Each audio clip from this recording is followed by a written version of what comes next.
뉴스공장에서 공장장 권한대행을 맡았던 법무법인 동안의 사무장 이정열입니다. 정규직 패널만 주말 특근을 해오셨죠. 뉴스공장 최초로 비정규직이 주말 특근에 진출했습니다.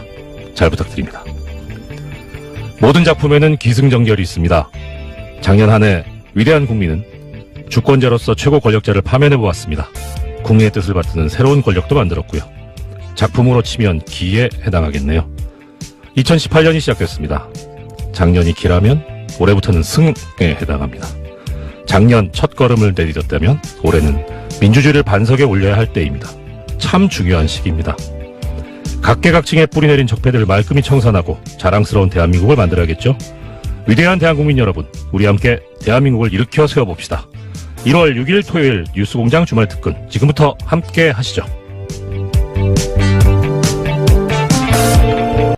이번 주 주말 특근 첫 번째 순서, 지난 1월 3일 수요일에 방송된 빅사이즈 여론조사 전문가 두 분의 덩치대담 혹은 덩치 대결을 준비했습니다. 2018년 새해를 맞아 주요 언론사들이 발표한 신년 여론조사 결과를 자세히 분석했었는데요. 다시 한번 들어보시죠. 새해 들어서 거의 모든 언론사가 여론조사를 쏟아내고 있습니다. 네. 저희는 여론조사를 하지 않았지만 남들이 해놓은 걸 조각 분석하도록 하겠습니다. 두 분 나오셨습니다. 박시영 윈즈코리아 부대표 나오셨습니다. 안녕하십니까? 네, 반갑습니다. 박시영입니다. 네. 배종찬 리서치 본부장님 나오셨습니다. 안녕하십니까? 새해 복 많이 받으십시오. 복 많이 받으시고요. 두 분 다. 네. 네. 이게 이제 비디오로 보시는 분들이 이게 나가는지 모르겠는데 이게 덩치 매치입니다. 거의. 네. 예. 덩어리가 큰 분들이 나오셔가지고 제가 왜소해 보여가지고. 아니, 전혀 아닙니다. 전혀 아니긴요. 제일 큰 분이. 공장장님께서 제일 크신 분. 배종찬 본부장님이 뭐 우열을 가리기 힘든 덩치들이긴 한데 네. 제일 큽니다. 제가 보기엔. 씨름단 아닙니다. 네, 그러니까 여기 아마 외국인이 이 방송을 보면 한국 씨름단이 나와서 스포츠에 관련된 이야기를 한다고 생각하지 않을까. 네. 네. 그런 덩치들이 나와서. 자, 여론조사 굉장히 많이 나왔어요. 여기저기서. 네. 근데 이제 윈즈 코리아나 리서치가 한 건 없죠. 확인했습니다. 리서치도 신년 여론조사를 발표했습니다. 네. 알겠습니다. 근데 이제 특정 여론조사 기관이 한 거 말고 혹은 네. 특정 언론기관이 한 거 말고 전체적인 추세를 10개 다 읊을 수는 없으니까요. 네. 추세를 보는 것으로 해보죠. 우선 연초에 문재인 정부 평가는 어떻습니까? 연초에. 실제로 지난 연말에는 대개 이제 70%를 오가는 것으로 예. 오르내리가 했는데 실제로 연말에 전화면접 조사로 해보니까 70% 후반대 75, 77, 8 더 올라갔습니다. 그게 무슨 효과입니까? 연말 연시 효과입니까? 한 해를 돌아보면서 전체적으로 보니까 괜찮았네 이런 건가요? 네, 그런 것 같습니다. 그래서 대개 이제 전화면접 조사로 하면 ARS 조사에 비해서 대체적으로 정치 고관여층이 아닌 소극적 관여층들이 응답을 많이 하는데요. 그래서 이제 흔히 말하는 중도층들이 많이 잡히는데 그런 층에서 대통령에 대한 우호적 시각이 상당히 두텁다는 것이 확인되고 있습니다. 희한하네요. 네. 문재인 대통령 지지율의 특징을 이제 지난 충분한 데이터가 쌓였으니까 이제 6개월 이상 특징을 보자면 뭐 어떤 특징이 있습니까? 쉽게 얘기하면 이제 중도층에서도 3분의 2 이상은 문재인 대통령을 지지하고 있고요. 진보층뿐만 아니라 보수층에서도 거의 절반 가까이는 지지를 하고 있습니다. 보수층 지지층도 상당히 두텁다. 네, 그렇습니다. 그러니까 응답자 특성으로 보면은 중도층도 그렇고 또 호남 지역에서의 지지율이 또 매우 높고 이 연령대별로도 골고루 뭐 30대, 40대, 50대까지 지지율이 높다는 것인데 특징 중에 하나가 과거에 대통령의 지지율이 높을 때는 특정한 이유가 있었습니다. 이것 때문에 내가 지지한다. 근데 문재인 대통령의 특징은 국정 운영 스타일, 이전에는 볼 수 없었던 이 소통을 하고 있고 또 많이 경청하고 있는 모습 때문에 특별한 이유가 없다 하더라도 물론 직전 정부, 직전 대통령은 많이 비교는 되겠지만 예. 잘한다. 어쨌든 특정 이슈 때문에 지지한다라기보다는 그 스타일 자체 또는 뭐 시대에 맞는 상을 가지고 있는 거군요. 그렇죠. 네. 그리고 추진하는 방향 자체에 대한 적절하다. 왜냐하면 적폐청산에 대한 공감도도 높지 않습니까? 실제로 해보면. 이러면 참 야당이 답답해지는 겁니다. 그렇죠. 예. 반면에 야당은 좀 죽을 쓰고 있고요. 예. 그러니까 이러면 특정 이슈를 공략한다든가 특정 인기 요인을 공략하면 되는데 참 곤란해지는 상황이고요. 자, 그럼 지방선거 얘기를 또 해보겠습니다. 올해 정치권에서 가장 중요한 이벤트는 지방선거고 결국 이 지방선거 결과에 따라서 이제 정계 개편이 날 수도 있고 뭐 굉장히 많은 변화가 있을 수도 있는데 격전지 보통 얘기하잖아요. 네. 근데 현재까지 발표된 여론조사 뭐 6개월 남긴 했습니다만 현재 기준은 격전지가 안 보여요. 그러니까 지금 네. 뭐 제주나 몇 군데는 조사 결과가 나오진 않았는데 대략 흐름 보면 17개 광역단체 중에서 자유한국당이 앞서는 지역은 경북 지역 네. 하나만 있는 것 같습니다. 현재적으로 보면. 물론 이게 이제 선거가 다가올수록 바뀌겠죠. 당연히. 네. 그 특징으로 보면 결국 이제 보수의 몰락 첫 번째, 두 번째는 현역들의 고전 이 두 가지를 압축할 수 있을 것 현역들의 같습니다. 고전요. 예. 현역이 이렇게 높게 안 나옵니까? 예, 박원순 시장을 제외하고는 상당히 현역들이 고전하는 것으로 상당 지역들 충청권을 빼고요. 영남이나 호남 등등. 박원순 시장을 제외하고는 그렇습니까? 네. 네. 예를 들면 인천, 경기 유정복, 그다음에 남경필 다 고전하고 있고요. 부산의 서병수 고전하고 있고 울산의 김기현도 그 만만치 않은 상황인 것 같고요. 대구의 권영진도 그렇고요. 광주로 가면 또 윤장현 등등이 다 좀 고전하고 있는 것으로. 그렇습니까? 예.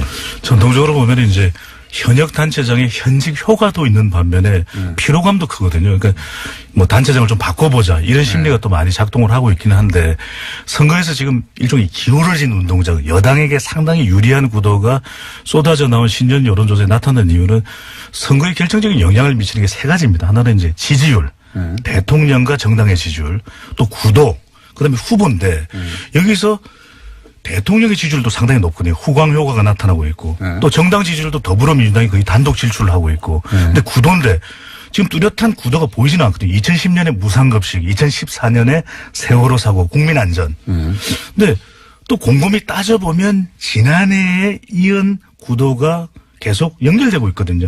탄핵 국면 구도. 그다음에 적폐청산 전선. 예, 야당으로서는 수를 써보기가 굉장히 힘든 후보 경쟁력만으로 버텨야 되는데 마땅한 또 인물이 없다라는 것이 야당의 큰 고민이 되는 것이죠. 그렇죠. 통합 신당이라고 우리가 이야기를 하지 않습니까? 네. 과연 이 효과가 얼마만큼 야권에서 좀 불러 일으켜질 수 있는지. 국민의당과 네. 바른정당의 통합이 될 거라고 전제하고 그 이름은 아직 정해지지 않았지만 통합 정당. 그 정당이 이제 원래 통합 이름이 정해지기 전에는 통합신당이라고 보통 불러요. 네, 네. 통합신당이라고 부른 다음에 여론조사를 하면 통합신당은 언제나 여론조사에 높게 나옵니다. 네, 네. 역사적으로도. 네이밍 계속해서. 효과죠. 네, 네이밍 통합신당 효과. 좋잖아요, 느낌이. 네, 네. 통합도 되고 새로운 거야. 그리고 상처 없이 온전히 통합되는 느낌도 들고요. 네. 그렇긴 한데, 그래서 이제 온전한 여론조사 결과라고 볼 수는 없긴 하나, 뭐 이름도 정해야 할 것이고, 그 사이에 이제 떨어져 나가는 사람들도 나오고 뭐 이러면서 상처를 입고 주저앉게 되는 게 보통의 이제 신당의 모습이긴 한데, 그걸 감안하고서 이 새로운 당이 이 판세에 미칠 영향은 뭘까요? 실제로 우리 그 사회에서 삼지대 네. 정당사의 삼지대 시장은 분명히 존재합니다. 그러니까 20% 내외에는 분명히 시장이 있습니다. 네. 지난번 안철수 대표가 21%를 했고요. 총선 때도 국민의당이 26%인가 7% 네. 정당 득표를 했었죠. 그 정도는 있다 이거죠. 예, 그 정도는 늘 있는 거고요. 그런 측면에서 지금 통합신당이 15에서 20% 선에서 정당 지지율, 가상 지지율인데요. 기록하는 거는 가능할 수도 저는 있다고 봅니다. 캠페인 효과가 극대화된다면. 다만 이게 이제 상처 없이 가야 하는 거고, 아까 그 국민의당과 통합하는 과정에서 많은 분이 떨어져 나간다든가, 바른정당에서 뭐 남경필 지사나 등등 주요 인사들이 이탈을 했을 경우에는 그렇게까지 시너지 효과는 없는데, 다만 좀 주목해서 봐야 할 지점은 이게 왜 좀 시너지가 있느냐. 그 자유한국당이 그야말로 대안으로 못 써 있기 때문에 그런 거죠. 그리고 두 번째는 유승민이라는 상당히 보수에서 매력적인 카드가 아직은 상처를 덜 받았습니다. 안철수 대표는 굉장히 상처를 많이 받아서 비호감도가 굉장히 높은 반면에 유승민 대표가 살아있는 거죠. 비호감도가 높게 나옵니까 요즘? 안철수 대표 네. 굉장히 높습니다. 여론조사 예, 그래서 실제로 서울시장 지금 여론조사 해보면 유승민 대표가 안철수 대표보다 훨씬 높은 것을 확인할 수 있습니다. 몇몇 조사에 드러났는데요. 두 번째는 개헌 정국이 있다는 겁니다. 물론 개헌이 그 지방선거 동시투표가 안 될 가능성이 높습니다만 이 과정에서 지방 분권에 대한 어떤 국민들의 공감대가 상당히 커지다 보면 개헌 지방 분권을 강화하자는 개헌에 대해서 반대하고 있는 자유한국당 이 부분들이 지방선거에 나서는 기초단체장이나 광역단체장 자유한국당 후보들로서는 굉장히 곤혹스러운 대목입니다. 때문에 이 분권을 그 전면에 내세워서 이 개헌 드라이브가 걸렸을 때 자유한국당이나 바른정당 이런 분들이 굉장히 고전할 가능성이 있다는 거죠. 보수 야당이 그러면 살 수 있는 방법은 아까 말씀하신 읍소 네. 한 번만 살려줘. 이거 말고 그리고 여권의 어떤 오만과 이런 어떤 방심 속에서의 어떤 뭐 자중질환이 당내 경선에서 뭐 파열음이 난다든가. 건방진 태도를 보인다든가. 네. 예상을 뛰어넘는 공천도 중요한 또 변수가 될 수 있을 것으로 보여지거든요. 왜냐하면 우리가 광역단체장만 주목을 하는데 기초단체장의 경우에는 우리가 잘 모르고 있지만 또 기초단체장에서 얼마만큼 당선시키느냐. 강혜의원 또 정당 투표도 있고 교육감 선거도 있거든요. 그러니까 이런 데서 아예 예상하지 못했던 그런 인물들을 등장시킬 경우에 그런 부분도 선거에서 중요한 변수가 될 수 있는 부분이거든요. 네. 그리고 하나 말씀을 더 드리면 이 지방의원들도 굉장히 중요합니다. 그러니까 기초의원, 광역의원을 우리가 뽑지 않습니까? 광역단체장, 기초단체장을 뽑듯이. 왜 중요하냐면 지난번 성남시 사례를 보면 기초의원들 중에서 자유한국당 출신 의원들이 반대를 해서 복지에 관련된 그렇죠, 획기적인 맞습니다. 정책들이 예. 시도 자체가 안 되는 거예요. 시장만 뭐 바뀌면 다 바뀔 줄 아는데. 네, 그리고 거기서 다 통과돼야 되니까요. 그렇죠. 앞으로 이제 자치분권이 시의회를. 강화되면 강화될수록 지방의회의 위상과 권한이 커집니다. 그래서 우리가 광역단체장만 잘 뽑을 게 아니라 지방의원에 대해서 신경을 써야 한다는 거죠. 국민의당과 바른당 통합 요 자체만 놓고 보자면 국민의당과 바른당이 어떻게든 통합은 될 거라고 보시죠, 두 분 다. 우여곡절이 있어 보이는데 그건 이제 왜냐하면 지지층을 보더라도 완전히 일치하지는 않거든요. 중요한 것이 우리가 얼마만큼 효과가 있느냐가 두 당의 이 구성원들이 통합되는 거 중요해요. 지지층들이 통합이 돼야 됩니다. 그렇죠. 그래서 이제 그렇죠. 시너지 효과가 나타나야 되는데 네. 그러기 위해서는 통합 과정이 매우 중요하다는 거죠. 아주 순조롭고 또 갈등을 봉합해가면서 통합하는 모습을 보여줬는데 이것을 얼마만큼이나 잘할지가 이제 관건인 것이죠. 순조로울 리는 없다고 봅니다. 네. 예. 근데 이게 잘 보셔야 할 게 지금 통합 반대파하고 통합 추진파가 있는데 어쨌든 통합이라는 프레임 속에서는 당연히 통합파가 우위를 점하고 있고 통합은 단어가 좋잖아요. 네. 그 두 번째는 뭐냐면 누가 새로움을 주고 있느냐는 겁니다. 네. 그러니까 통합 반대파가 새로움을 주지 못하고 있어요. 지금 잘 보시면. 그래서 늘 사람들은 어떻게 가나 지금의 형태로서는 국민의당이나 바른정당이 지방선거에서 살아남기 힘들고 총선이나 대선에서 전망이 없다. 이게 이제 일반적인 국민들의 인식입니다. 그런 인식 속에서 뭔가 탈출구를 마련해야 하는데 반대파는 별다른 대안을 내놓지 못하고 있고 통합파는 어떻게든 뭐 새로운 탈출구를 향해서 뭔가 몸부림을 치고 있다는 거죠. 그런 측면에서 새로움이라는 어떤 그런 어떤 자산, 이미지를 좀 통합파가 틀어지고 있는 게 아닌가. 근데 선거에서 중요한 게 보면은 지방선거를 보더라도 결국에는 이게 이 국민들을 위한 또 지역 주민들을 위한 이 공약이 사라져버리거든요. 잘 모르게 되거든요. 메시지는 명쾌하고 선점을 하는 것이 중요하거든요. 2010년 지방선거에서 보면 당시에 이 야당에서는 무상급식을 내걸었지 않습니까? 근데 우리가 잘 모르고 있었던 것이 당시 오세훈 시장은 유기농 무상급식을 내걸었어요. 근데 무상급식 이미 선점하고 있는 시대에 뭐를 갖다 붙여도 그것이 주는 파급 효과는 제한적이거든요. 그러니까 가령 적폐청산으로 나오면 우리는 어떤 강한 메시지를 대안으로 들고 나와야 되는데 그렇지 못한 것이 지금 이 정당의 어떤 돌파구를 마련하지 못하는 것이죠. 근데 이게 잘 보셔야 돼요. 그 주장도 중요하지만 누가 이야기하느냐가 굉장히 중요합니다. 중요하죠. 메신저에 대한 신뢰도가 중요한데 홍준표 대표가 아무리 떠든들 좋은 얘기 한들 그거를 신뢰할 수 있는 국민이 얼마나 되겠습니까? 마찬가지로 안철수 대표도 지금 그런 부분에서 상당히 위기가 있는 홍준표 거예요. 대표인데 영남권에서는 또 일부 지역이죠. 근데 지금 부산 경남도 흔들리지 않습니까? 실제로 본다면. 메시지는 공장장님께서 이야기를 하셔야 될 것 같아요. 공장장을 자유한국당으로? 아니 그거는 자유입니다만은 자유한국당이니까. 제가 출마할까요? 입당해가지고. 예. 네. 대표 경선에. 자, 훅 훑어봤어요. 예, 훅 훑어봤는데 겉핥기 정도로 훑어봤다고 생각이 듭니다. 네. 큰 틀에서만. 근데 이제 두 분을 좀 자주 모셔야 될 것 같아요. 이 선거의 해이기 때문에 자주 모셔야 될 것 같은데 오늘 거의 미천이 다 드러났지도 모르겠다. 다 드러난 것 같습니다. 할 얘기를 더 이상 없습니다. 다 하셨을지도 모르겠다 하는 생각이 드는데 재밌었기 때문에 예, 이 덩치 매치 네. 앞으로 좀 자주 이어갈까. 빅매치. 네. 네, 이어갈까 합니다. 박시영 민지코리아 부대표 배종찬 리서치앤리서치 본부장이었습니다. 감사합니다. 감사합니다. 박시영 민지코리아 부대표, 배종찬 리서치앤리서치 본부장의 뜨거웠던 여론조사 대담. 청취자 여러분들의 반응이 매우 뜨거웠습니다. 고정을 해달라는 요구도 쏟아졌습니다. 허미영님께서 주셨는데요. 두 분 듀엣 같아요. 잘 어울리심. 예, 이라고 하셨고요. 김은영님께서는요. 세 분이 앉아있는 사진을 보니 스튜디오가 좁아 보입니다. 방송 후 고기 드시러 가십니까? 라고 질문을 주셨습니다.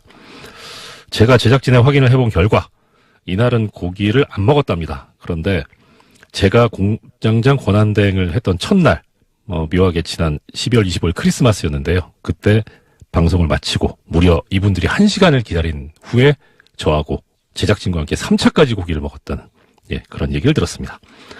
뉴스공장 주말특근 교통정보 듣고 이어가겠습니다. 주말특근 두 번째 순서는 뉴스공장의 명불허전. 그야말로 대표 코너죠. 정의당 노회찬 원내대표의 노르가즘. 1월 3일 3부에 방송된 내용입니다. 다시 한번 들어보시죠. 뉴스공장의 대표 코너 노르가즘 정의당 노회찬 원내대표 나오셨습니다. 안녕하십니까? 네, 안녕하십니까. 요즘 대한민국은 희한한 야당이 있어요. 예, 야당을 제대로 안 해봤으니까 지금 저기는 야당이 뭐 해야 될지 모르는 거야. 지금. 주 의원님, 예, 이제는 더 이상은 안 됩니다. 대한민국에 희한한 야당이 있어요. 저 이게 그 토론을 계속 하다 정의당이 보면 야당이 아니에요, 이제. 그러니까 탄핵당했지, 이 사람은. 네, 지금 검색어를 점령하고 있는 여러 이름들. 어제 밤에 JTBC의 토론회, 신년 토론회가 있었죠? 예, 예. 거기 나가셨더라고요. 뉴스공장이 이제 제일 싫어하는 게 전날 밤에 저희 패널들이 바로 거기 나가가지고 이빨을 다 털고 오는 겁니다. 예. 뉴스공장을 홍보하기 위해서 밤을 잠깐 나갔습니다. 그럼 나가셔서 뉴스공장 얘기하셨어야죠. 예. 어제 제가 낮에 청와대 신년 하러에 갔는데, 네. 거기서 그 인사 많이 들었어요. 김어준의 뉴스공장 잘 듣고 있습니다. 뭐 당연한 건 전 국민이 듣고 있으니까. 공영방송임이 확인되는. 청와대 뵐 수 있습니까? 들어야지. 자, 근데 어제 가만히 매치업을 생각해 보면 썰전과 뉴스공장의 패널 양쪽에 나와가지고 믹스 매치업을 했어요, 그죠? 예, 그렇게 됐네요. 예, 보면 그렇게 됐습니다. 하여튼 이 토론회가 굉장히 화제예요. 지금까지도 계속 검색에 오르는 걸 보면. 못 보신 분들은 다시 보기로 봐도 좋을 만큼 재밌었던 토론회였던 걸로 제가 알고 있습니다. 근데 이제, 손석희 대표는 사장은 워낙 이 토론회 할 때 일정 정도 이제 과열되거나 또 시간을 잡아먹으면 자제를 시키잖아요. 예. 네, 저 같으면 계속 싸우겠을 텐데, 그냥. 그리고 너무 멀어요, 보니까 거리가 서로를 휘두르고 닿을 수 있는 자리로 이렇게 삿대질도 가능하고 그랬어야 되는 건데 안타깝다 하는 생각도 들고요. 저희가 한번 이 내부를 모셔가지고 예, 난타전을 벌일 수 있도록 한번 꾸며보겠습니다. 한 명 더 부르시죠. 누구까지 손석희.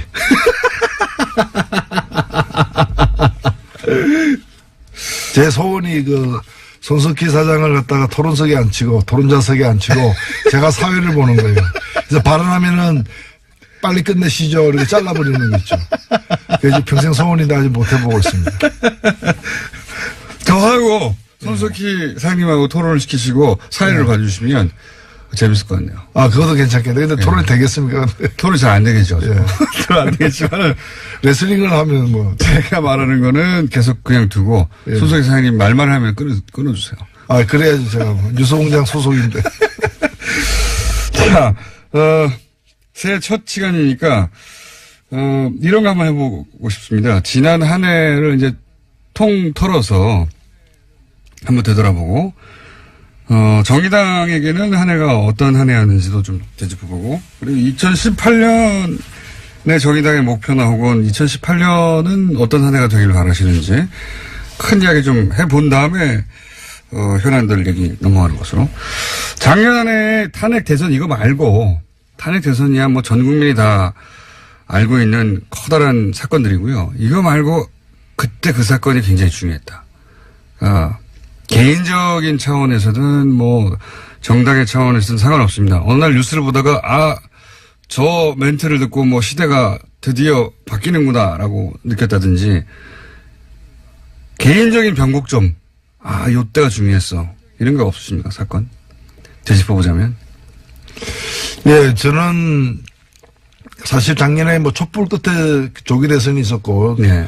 또 많은 분들이 정권이 교체되리라고 예상은 했지만 교체된 정권이 어떤 성격의 정권이고 어디로 나갈지에 대해서는 우려와 걱정도 없지는 않았거든요. 예. 근데 저는 대선 5월 9일 날 끝나고 예. 뭐 열흘도 안 돼서 5월 18일 날 예. 그 5.18 그 기념식 네네. 현장에서 그 대통령의 기념사를 듣고서 역대 대통령의 기념사와도 다른 그야말로 물론 저는 소속된 정당은 달리하고 있지만 예. 좀 이 촛불의 정신이 반영된 우리가 오랫동안 기다려왔던 그런 좀 새 시대가 열리는 새 시대를 여는 그런 여러 메시지들을 사실은 읽고 제가 공개적으로 칭찬을 했어요. 예. 제가 기념사 전문을 갖다가 페이스북에 올려가지고 이거는 다 읽어야 된다. 한번 읽어볼 것을 권한다라고 얘기를 했는데 그 후에 이제 6월 항쟁 기념식 6월 10일도 거의 마찬가지였어요. 그래서 제가 이거 누가 썼냐 라는 얘기까지도 했는데 저는 그게 단순히 뭐 명문이다 잘 썼다를 넘어서서 우리가 가야 할 바를 정확하게 짚었다라고 저는 생각이 됩니다. 물론 그 후에 많은 일들이 있었고 뭐 어느 다른 정부도 그렇지만 이 정부가 뭐 모든 걸 완벽하게 다 잘하고 있다고도 보기 힘들긴 합니다만은 우리가 단순히 저는 정권이 교체된 게 아니라 시대가 바뀌었다라고 계속 생각을 하고 있습니다. 그래서 이 시대는 5년 만에 끝나는 시대가 아니라는 거죠. 정권은 5년 만에 이제 일단은 끝나겠지만 시대는 계속 변화된 시대가 가야 되는 거고 과거로 돌아갈 수는 없는 거 아니겠습니까? 그런 점에서 우리가 앞으로 뭘 해야 되는가 또 서로 어떤 관계를 맺고 가야 되는가에 대해서 좀 깊이 생각해 볼 때다. 그런 점에서 촛불 이전에 살던 방식, 촛불 이전에 정치하던 방식으로 촛불 이후에도 해서는 안 된다. 그래서 이 촛불에게서 기원 전 기원 후가 비포 크라이스트 BC가 아니고 비포 캔들, 애프터 캔들 이렇게 나눌 정도로 촛불 이전과 촛불 이후가 BC가 비포 캔들이다. 그 정도로 이제 기원 전 기원 후가 촛불 사태 이전과 이후로 나눠진다. 지금도 보면은 여전히 촛불 이전에 여러 가지 정치하는 방식에 물들어 있는 집단과 그다음에 새로운 정치를 이제 해보려고 좀 다지고 있는 그런 집단의 차이가 분명히 드러나는 지점이라고 봅니다. BC를 비포 캔들이라고 하는 건 지금 방금 생각나신 겁니까? 제가 며칠 전에 한번 써먹었습니다. 근데 방송에 토론에 나가가지고. 그럼 앞으로 여기서 꼭 써주시죠. 제가 신년사 할 때 한번 썼습니다.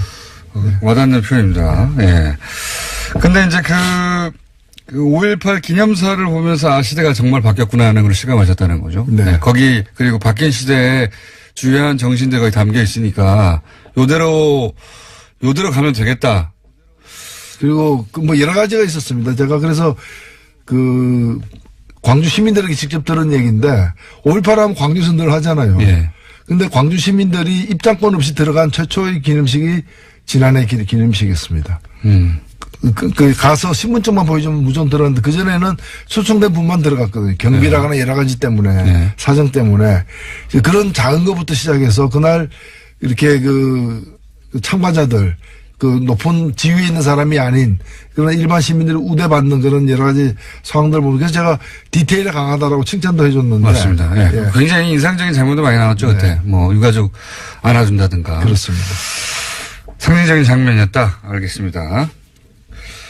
정의당에게도 2007년이 어떤 한 해였다고 정의할 수 있습니까? 예, 일단은 뭐 촛불에 저희들은 힘이 좀 적고 당도 적은 편에 속하지만 다른 당에 비해서 누구보다도 앞장서서 촛불 처음부터 첫날부터 마지막까지 온몸을 실었죠. 예. 저희들이 뭐 이 기여했다라고 뭐 큰 공을 세웠다기보다는 열심히 참여했다. 그래서 정치 세력으로서 할 바를 다 했다라고 저는 생각되고 대통령 선거 때도 정의당의 특성 등을 유감없이 보여줘서 많은 분들에게 심상정 후보 뭐 선전했죠. 선전했습니다. 해가지고 정의당을 제대로 알리는데도 공헌을 했고요. 근데 이제 정의당이 모든 대선을 통틀어서 진보정당이 자기 색깔을 가장 분명히 드러냈던 그리고 가장 많은 사람에게 진보정당이 어떤 정당인지를 알린 대선 토론이었어요. 사실. 그렇습니다. 네. 정의당만의 2018년 지방선거 목표 비밀인데 살짝 공개할 수 있는 거 있습니까 혹시? 비밀이 아니거나 아예?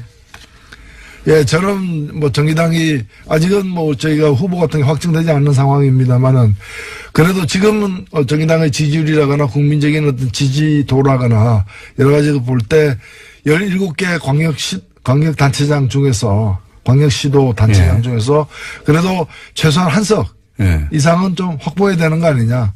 그래야 이른바 새 시대가 제대로 이렇게 어디를 노리십니까? 서울시장이요? 뭐 호시탐탐 노리고 있습니다.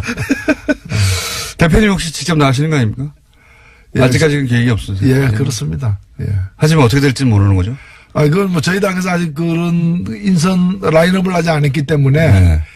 예, 모든 것은 열려 있습니다만은 저야 뭐 경상남도에 있으니까 서울시장 얘기하지 마세요. 경상도, 남도 그러면 지사나 거기 훌륭한 분들 많습니다. 훌륭한 분들 많지만 만약에 본인한테 18개 시도지사 광역단체장 중에 한 군데를 골라서 출마를 하면 어디가 탐나죠? 일단 저는 뭐 이왕 그렇다면은 두 군데 달라고 얘기할 것이고요. 정의당에게. 예. 본인이 한 군데만 찍어서 마음대로 할 수 있다면 예. 서울시장이요? 저도 그 수사도 많이 받아봤고 예. 신문도 많이 받아봤습니다. 웬만해서 잘 안 넘어갑니다. 전망을 어떻게 보십니까? 전망. 이제 홍준표 대표는 6개 정도. 예. 부산, 대구, 울산, 경북, 인천, 경남. 지금 현재 이제 자유한국당이 지자체장을 하고 있는 곳이죠. 예. 이곳은 지켜내겠다. 그런데 지금 현재 여론조사 상으로는 그렇게 녹록지 않은 상황인데 자유한국당 입장에게 어떻게 전망하십니까? 자유한국당이 탄핵까지 불러일으킨 사태에 대해서 제대로 사과하지 않고 그다음에 개헌이라거나 여러 가지 주요 사안에 대해서 이렇게 선거법 개정이라거나 완고한 태도를 견지하고 있는 건 뭔가 하면은 옛날에 다시 한 번이거든요. 네. 좀 지금은 힘들지만은 좀 세상이 좀 변하게 돼 있으니까 언젠가는 과거의 영화 북위로 돌아갈 수 있다. 그 시절로 돌아갈 수 있다. 그런 제가 볼 땐 착각을 하고 있어요. 네. 저는 시계추는 왔던 자리로 다시 반복해서 돌아가지만은 이번 이 정치의 시계추는 과거로 돌아갈 수 없다. 과거를 만들어냈던 그 자유한국당이 여당 아니면 제1야당으로서 떵떵거리던 그 시절 양강 중에 한쪽 축으로서 떵떵거리는 그 시절은 이미 강물에 흘러서 저 바다로 떠내려간 거고 다시 그 물은 오지 않는다는 거. 그래서 자유한국당에게 이번 지방선거는 다시 원기를 회복하는 원상을 갖다 복구해 나가는 그런 선거가 될 수가 없고 오히려 괴멸해가는 점점 이렇게 힘이 빠져가는 걸 확인해주는 선거가 될 것이라는 점에서 그 6개를 얻어내는 거는 불가능하다. 불가능하다 보십니까? 예, 불가능하다. 그건 다른 나라 가서 그 선거를 치르면 몰라도 한국에서는 불가능하다. 예.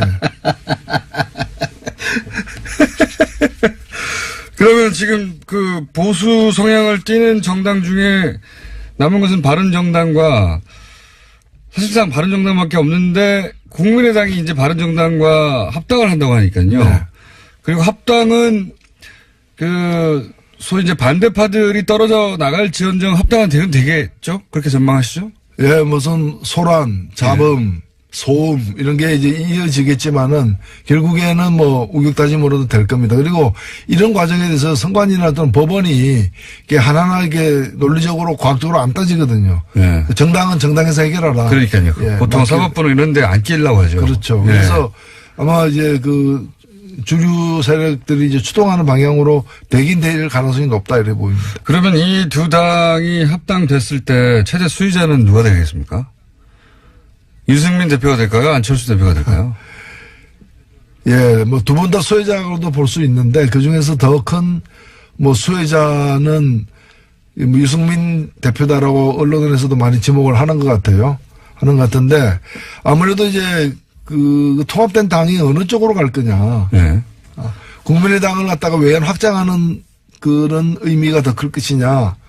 아니면은 바른당이 가고자 했던 길에 예. 그 11명이 외롭게 가던 길에 많은 원군이 합류되는 그래서 보수였던 외연 확장의 길로 갈 것이냐. 저는 후자가 더 가능성이 크지 않느냐는 점에서 애초에 그 길을 갔던 사람이 예. 유승민 대표인 거고 그 안철수 대표는 이제 원래 새정치였지 않습니까? 예. 물론 이제 국민마다 같은 새로운 새정치로 계속 바뀌면서 이제 원래 출발했던 지점으로부터 많이 지금 떨어져 있는 거죠. 그래서 뭐 그런 점에서 볼 때 원래 가고자 했던 길을 일관성 있게 가는 사람이 더 많은 덕을 보고는 통합이 아닌가 이렇게 보여집니다. 저도 이제 그 지점이 참 이해가 안 가는데, 안철수 대표는 본인이 상처를 입고 그 결과물은 왜 유승민 대표에게 안겨주는 선택을 했을까? 잘 납득하기 힘듭니다. 예. 뭐 물론 이제 이 문제를 그 다음 대선을 예. 겨냥한 포석으로 봐야 되는 것이고. 당연히 그렇게 보고. 예, 그런 점에서 뭐 경쟁력에서 자신이 있다는 거 자신감의 표현이라고도 봐요, 저는. 사실 자유한국당의 후보가 없고 예. 또 앞으로 만들어질 가능성이 적고 그리고 이미 있는 후보, 기왕에 기어로웠던 후보 그 범위 내에서는 예. 뭐 자신의 어떤 경쟁력이 앞선다라고 능히 판단하고 있지 않나 이렇게. 그러니까요. 자유한국당에서 떨어져 나오는 분들하고 합쳐서 이제 새로운 보수다, 개혁 보수다 이렇게 표방하는 정당이 되고 그 중에서는 본인이 가장 경쟁력이 앞선다고 생각할 수는 있을지 모르겠지만 이 과정에서 입게 되는 상처 본인이 그것도 계산에 넣어보면 상처 상당히 많이 입고 있거든요. 예. 근데 뭐 정치라는 것은 본인이 결단하고 선택한 것이고 그 결과를 본인이 수용해야죠. 저는 그런 뭐 정치인들, 유력 정치인들이 받는 상처보다도 국민이 받는 상처. 예. 이런 걸 더 우리가 생각해 볼 필요가 있지 않느냐. 이 과정에서 호남의 국민의당을 지지했던 호남 유권자들이 받는 상처도 상당하겠죠. 예. 그러겠죠. 뭐 하도 당이 이렇게 만들어졌다가 흩어지고 쪼개지고 하니까. 만약에 이 반대파들이 떨어져 나온다면 반대파의 규모가 클까요? 아니 남는 사람들의 규모가 클까요? 거의 비슷한 것 같아요. 뭐 거의 비슷해 보이네요. 사실적으로는 19대 국민의당 같은 경우에는 19대 20으로 분류되는데 네. 그러니까 이제 통합 반대파가 20명으로 계산되기도 합니다. 물론 더 자세하게 들어가면 이제 분류를 더 이렇게 복잡하게 해야 되겠습니다만은 근데 그 20명 중에는 비례대표도 있기 때문에 교섭단체를 구성할 비례대표는 당장에 나오기 쉽지 않은 출당돼야 되지 않습니까? 예. 그렇죠? 그게 아니면은 나오기 어려우니까 그러면 이제 20명 채우는 것도 만만치 않은 상황이다 이렇게 보여집니다. 자, 주요한 사람들만 훅 짚었는데 다 지나갔어요. 올 한 해 뉴스공장 청취자들에게 노회찬 원내대표의 다짐 이런 거 한번 촌스럽 좀 해볼까요? 예. 예. 뉴스 공장이 촛불 공장이 되는 그날까지. 촛불 공장. 예. 이 한 번 던지겠습니다. 아니, 촛불 다 지나갔는데 뉴스 공장이 왜 다시 촛불 공장이 돼야 됩니까? 세상을 밝히려면은 예. 더 많은 촛불이 필요합니다. 마음의 촛불은 꺼질 수가 없습니다. 납득이 되진 않습니다만은. 받아들이도록 하겠습니다. 자, 오늘 여기까지 하겠습니다. 정의당 노회찬 원내대표였습니다. 감사합니다. 네, 고맙습니다. 예, 이 노르가즘 코너 항상 문자가 쏟아지는 그런 코너입니다. 김영래님께서 문자를 주셨는데요. 노회찬 의원님 명언, 세상은 비포 캔들과 그 이후의 세상으로 나눠졌다는 말이 기억에 남는다. 이런 말씀 주셨습니다. 저도 이 방송 들으면서 비포 캔들 하시길래 그 다음에 AD는 어떻게 표현하시려나 했는데 속으로 엔드 데모크라시? 뭐 이렇게 생각을 했는데 말씀 안 주시더라고요. 근데 정말 비포 캔들 탁월한 명언이었습니다. 그리고 광나연님, 창원 시민입니다. 창원의 자랑이 두 가지가 있는데 배우 강동원 씨와 노회찬 의원님입니다. 라는 문자를 주셨습니다. 저도 창원에서 근무를 했었는데 자랑이 되기에는 좀 상당히 모자라겠죠? 패널로 손석희 JTBC 사장 부르면 좋겠다는 노르가즘님의 요청. 과연 현실이 될까요? 뭐 뉴스공장 뭐든 다 가능하니까 이것도 만들어내지 않을까 기대가 큽니다.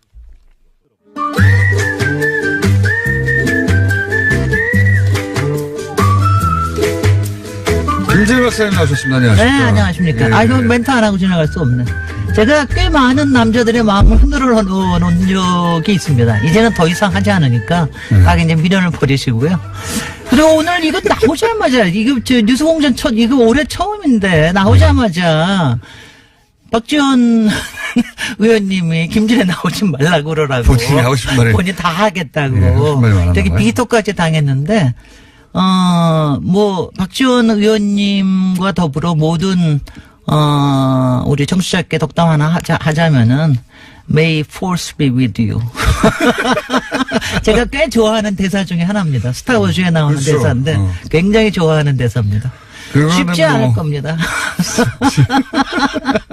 덕담 다음에 또 흥부 깨트리고. 자, 제천 화재 사고 계기로 해서, 국회가 할 일, 행정부가 할 일. 지난번에 사실 이제 이정열 판사님하고, 네. 그러니까, 불이 났을 때 우리 이제 하나의 시민으로서 미리 대처해야 될 거, 그 다음에 이제 불이 나면은 어떻게 대처할까, 이 두 가지를 얘기를 했는데, 반응이 근데 아주 쉬운 거예요. 미리 대비해야 될 거는 아주 간단하게 비상구 체크, 소화기, 그 다음에는 이왕이면 발코니, 요거 세 가지입니다. 그 다음에 이제 불이 나고 나면은 제일 먼저 해야 될 게 도망간다. 그리고 물론 신고는 해야 되지만 도망간다. 두 번째는 물수건을 꼭 입어야 된다. 어떤 경우에는 물수건 되면은 보통 연기 때문에 죽지. 그렇죠. 연기 유독가스 때문에 죽는 게 때문에. 많으니까 한 15분, 20분 견딜 수 있거든요. 세 번째 하다가 끝쳤는데 세 번째는 어디냐면 이런 고충 건물은 어디 가야 되느냐. 바깥에서 막 우왕좌왕 하셨다고 그러는데 그때 제일 먼저 가야 될 때가 비상 계단입니다. 물론 바깥에 나가면 좋지만 우리가 모든 요새는 건물들이 예전하고 달리 건축법들이 꽤 잘 돼 있어요. 방화벽들도 있고. 방화벽이 다 있고 방화 구간들 다 돼 있고 그렇기 때문에 일단 비상 계단 안으로만 들어가시면 일단은 안전하다고 생각하시면 됩니다. 그러니까 비상계단으로 불안할 필요가 없습니다. 1층으로 내려가는 게 제일 좋은데 만약에 그게 안 되면 옥상으로 올라가고. 옥상으로 올라가고 네. 비상계단까지 가는 거리는 아무리 길어봤자 10분 이상이 안 돼요. 보통 5분 내거든요. 그러니까 평소에 비상구만 확인해 두시고 글로 가면 된다. 그래서 고층에 사시는 분들도 너무 무서워하지 마시라. 요거 세 가지. 그리고 찜질방이나 사우나 같은 경우에 이번 사고 계기로 많은 뭐랄까요. 찜질방 주인분들이나 손님들이 네. 비상구를 확보하는 요구를 하셨을 것 같아요. 네, 그렇죠. 예전에는 막 잠궈 두고 막 그랬는데 그렇죠. 지금은 네. 이제 이용하시는 분들이 오히려 이제 확보해 달라. 그런 거 많이 하실 거예요. 국회에서 할 일은 뭡니까 그러면? 이제 이게 사실 올해의 과제인데, 사실 작년에 했어야 되는 걸 갖다가 못하고 올해로 넘어온 건데, 포인트는 딱 하나예요. 소방 관련해서? 소방원들이 용기 있게, 강단 있게, 주저하지 않고 일할 수 있도록 해달라. 이겁니다. 예산이 확보돼야죠. 그게 제일 중요한 게 일단 예산 확보. 좋은 장비. 그 다음에 좋은 장비. 본인들이 그다음에 안전도 확보돼야 충분한 인원. 되니까요. 예. 그 다음에 세 번째가 제일 중요한 게 여기서 불법 주차 문제 때문에 못하는 거. 예. 그리고 제가 제일 한심했던 게 재산 이제 하다 보면 뭐 어디 깨트리고 그러는데 재산이 어디가 파괴가 되잖아요. 그럼 그 재산 손괴죄를 물어가지고 그걸 갖다가 개인 소방관이 문다는 게 말이나 되는 얘기입니까? 말도 안 되는 거죠, 진짜. 아니 검찰이 그런 데가 있습니까? 경찰이 그런 데가 있습니까? 이렇습니다. 어디 조직이나 그렇게 되면은 일단은 국가가 먼저 배상을 해주고 그러고 난 다음에 본인의 실수에 대한 그거는 별도의 조사를 거쳐서 그 안에서 합니다. 지금 소방관이 딴데 다 그렇게 하는데 왜 소방관 국가공무원도 안 하는 아니에요. 거냐? 네.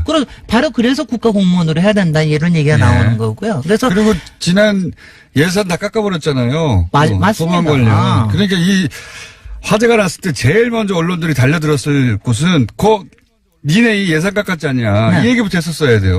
그렇습니다. 특히 이제 요새 몇 번의 화재가 났는데 사실 서울 같은 데서 수도권에서 난 것들은 금방금방 몇십 대 가가지고 끄고 그랬잖아요. 제천 같은 작은데 거기에 구조대 4명, 그 다음에 소방대 9명, 그런 불에 그 정도만 갈 수 있다는 건 말이 안 되는 거거든요. 그러니까요. 장비도 그 4명이 어떻게 매일 점검을 합니까? 그래서 말이죠. 그래서, 이거는, 일단은 저는 하여튼 국회에서 먼저 반성을 해야 된다. 더군다나 그동안 문제가 생겨서 꽤 많은 법안들이 올라와 있는데 그걸 처리 못하고 있다라는 거는 굉장히 문제다. 이거는 지난 연말에 전환법만 겨우 통과시키고 하고 난 다음에 소방법은 여전히 엉덩이 밑에 깔고 있거든요. 그러니까 올해 초반에 저는 예산을 다 잘라낸 주체들에 대해서 네. 책임을 물어야 된다고 생각하는데 근데요, 이게 참 적인 게 소방관들이 먼저 얘기하기가 굉장히 어려워요. 소방관만 때리고 끝났어요. 이 사고가 나서. 그다음에 안전 저기 하는 거는 불난 사람들이 바로 얘기하는 게 아니잖아요. 피해자가 바로 난 게 아니기 때문에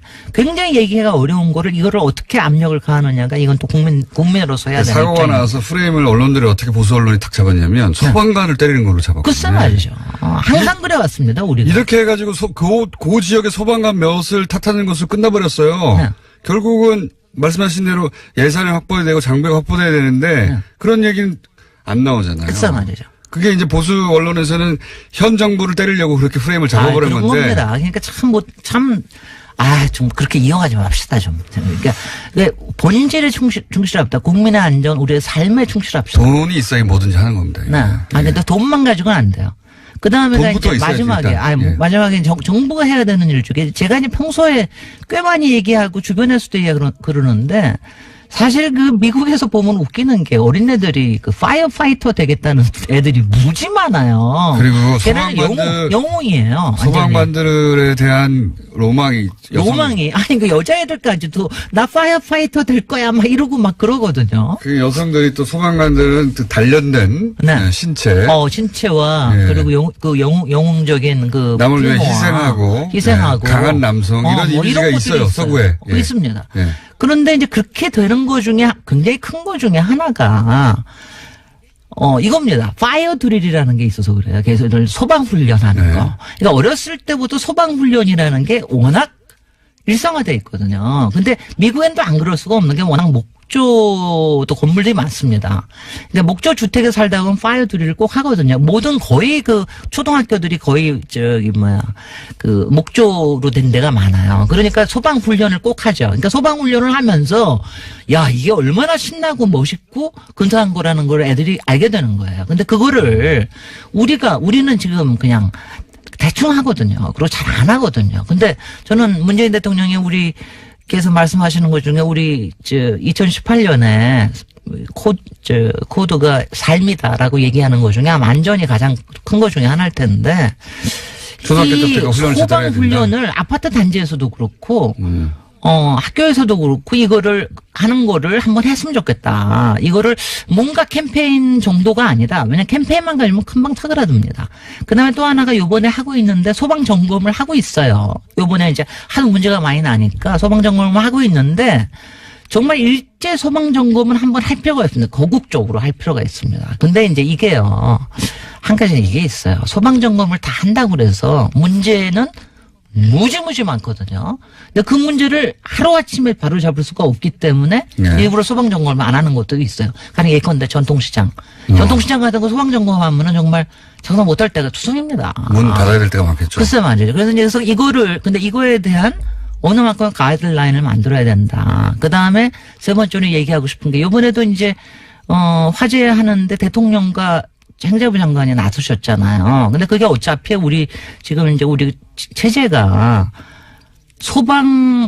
정확히 소방재난안전본부 이렇게 돼 있고 그게 행자부에 속해 있기 때문에 그런데 사실은 이게 지방자치에서 해야 될 일이 굉장히 많습니다. 왜냐하면 현장하고 맞물려 있기 때문에 이게 복잡하게 시작했는데. 지방자치단체하고 어떻게 맞물려 돌아가냐. 가령 예컨대 이번에 하나가 도면을 바로 못 가져왔잖아요. 네, 그 네. 건물에. 근데 구청은 모든 도면을 다 확인하고 있거든요. 네. 근데 그런 게 바로 소방서에는 연결이 안 돼 있는 거예요. 온라인으로 연결해줘야 되겠네요. 이런 것들이 그것도 거는 장비예요, 다. 그거 다 장비고 돈입니다. 소방관들이 특수한 패널을 들고 바로바로 확인할 수 있어야 되는데. 아니 요새는 우리 구글만 봐도 다 나오는데 네. 그 사람들은 번지만 쓰면 나오면 딱 도면이 그 위에 떠야 돼요. 그거 다 돈이네요. 이거는 절대적으로 필요한 일입니다. 오늘 여기까지 해야 되겠습니다. 네. 그래서 안녕하시죠, 우리 빨리. Force be with you 하시면서 네. 안녕. 김진애 박사님이었습니다. 안녕! 7797번님, 박지원, 김진애 조합 보고 싶은데 어떻게 안 될까요? 라는 문자를 주셨네요. 제가 살짝 조사해 보니까 제작진은 이 조합에 별로 관심이 없더라고 하던데요. 만약에 이 조합을 원하시면 청취자 여러분들께서 의견을 많이 한번 개진해 주시기 바랍니다. 샵 0951 50원 유료 문자를 이용하시거나 카카오톡 TBS 친구 맺기 하시면 무료로 의견을 보내실 수 있습니다. TBS 게시판 그리고 팟빵 게시판 페이스북 페이지 김어준의 뉴스공장에 의견을 주셔도 좋습니다. 제가 권한대행할 때 이 소화기를 노래방에서 마이크로 썼다 그러니까 다시는 그러지 말라고 혼꾸녕을 내주셨는데 진짜 다시는 안 그러겠습니다. 약속드립니다. 교통정보 듣고 이어가겠습니다. 제가 공장장 권한대행으로 일하던 동안 언론인들이 재벌 돈을 받아 해외 연수를 가는 경원유착의 폐단을 말씀드린 적이 있습니다. 언론인이 재벌로부터 돈을 받은 사실은 다른 것도 아닌 그 재벌이 만든 재단 홈페이지에 버젓이 나와 있었습니다. 과거형으로 말씀드리는 이유가 있습니다. 돈 받은 언론인 명단이 있던 사이트는 없어졌습니다. 또 언론인이 재벌 돈을 받아 해외 연수 다녀온 사실을 보도하는 언론사는 매우 드뭅니다. 겉으로는 정의의 수호자인 양, 국익의 대변자인 양 하면서 말이죠. 적폐 세력들은 이처럼 증거인멸도 서슴지 않고 본인들에게 불리한 소식은 꼭꼭 숨기고 있습니다. 그러고 보면 적폐 청산은 참 어려운 일입니다. 하지만 아무리 사실을 은폐하고 숨기려 들어도 저들의 치부는 우리 국민에 의해 반드시 드러날 것입니다. 한치의 관용도 동정도 없이 철저하게 적폐를 청산해야 합니다. 우리 후손들을 위해서 말입니다. 훗날 우리 후손이 그때 할아버지 할머니는 뭐 하셨어요? 라고 물을 때 그때 이 할아버지 할머니는 나라를 구했단다 라고 말할 수 있으면 좋겠습니다. 새로운 대한민국을 만들기 위해 우리 더 힘내봅시다. 적폐 청산을 향한 기력 보충을 위해서 주말, 휴일 푹 쉬시고요. 뉴스공장 주말 특근 오늘 준비한 순서는 여기까지입니다. 저는 언제 다시 애청자 여러분들을 뵐 수 있을지 잘 모르겠네요. 아시다시피 비정규직이어서요. 꼭 다시 뵙게 되었으면 좋겠습니다. 다시 뵐 때까지 안녕.